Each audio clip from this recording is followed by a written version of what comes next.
So we're here today to discuss imposter syndrome. NatWest have done some research. 2/3 of women who have thought about starting their own business have felt held back, or they've been reluctant because they've thought, actually, I can't do this. They've been riddled with self-doubt, imposter syndrome. Michelle, tell me what imposter syndrome means to you. I think imposter syndrome for me has always been that little voice in the back of your head that tells you that you can't do something. Or worse than that, that one negative comment that you've received that kind of opens the door to let that kind of self-doubt kind of take over you. And then you hang on to that one negative comment, don't you? There could be thousands of beautiful comments, and it's almost like you don't hear them, you don't entertain them. It's exactly that. We get a review on the App Store, and it's one negative review on the App Store, and I'm like devastated and crushed by it. And it doesn't matter that thousands of other women have actually bothered to write amazing reviews about the product. It is just allowing those things to kind of niggle away or eat away at your self-confidence and make you question what you're doing and question yourself and whether you have the ability to kind of keep going.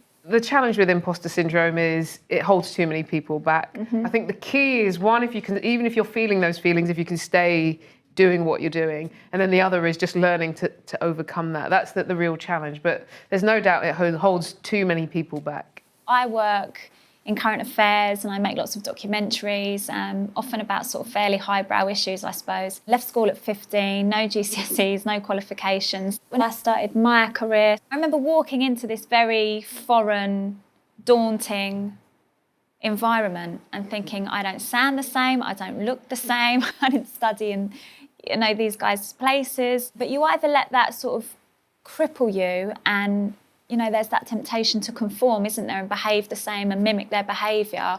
Or you think, actually, I've got to really sort of take ownership here, work really hard and prove myself. But it's not always easy, sort of silencing that voice of doubt in your own mind. I was so interested in that research that NatWest have put together of that 28% of women feel that their imposter syndrome hinders them from speaking up in a meeting, because that's been me. Like, that's been me so many times sitting on an idea. You know what, it may have been a terrible idea, but no one actually float it. This is the thing, and there are other people in that room who, it's not like all of their ideas were gold dust. It's almost like I'm just too scared to say anything because I don't want someone to make fun of me, when actually that's a moment that maybe lasts for a second, and it doesn't mean that it's true.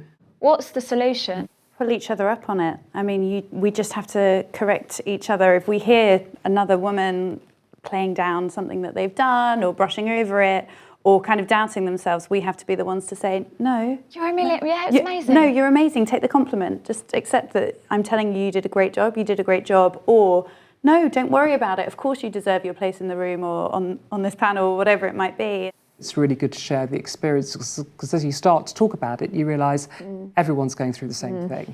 Everyone. It doesn't matter how successful they are, what they're doing, everyone tends to feel the same things.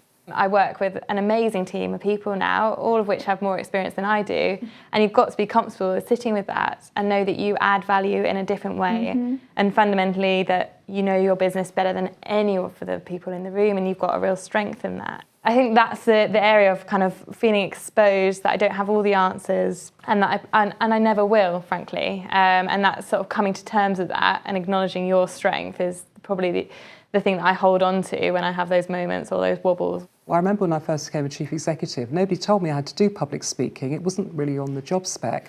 And that really traumatised me, because I'd never spoken in public. And I just realised ultimately I had to crack that. So I just did lots of practice. 100 presentations later, I could walk it. And I think we all underestimate the art of practice, maybe. One thing I was just going to add, I don't think we invest in our brains, and what I mean by that is whether it's getting coaching, life coach, mentor, a good support network, your environment. I now do a weekly coaching session, and literally sometimes I go in and I have a dysfunctional belief that I didn't even know existed that was holding me back.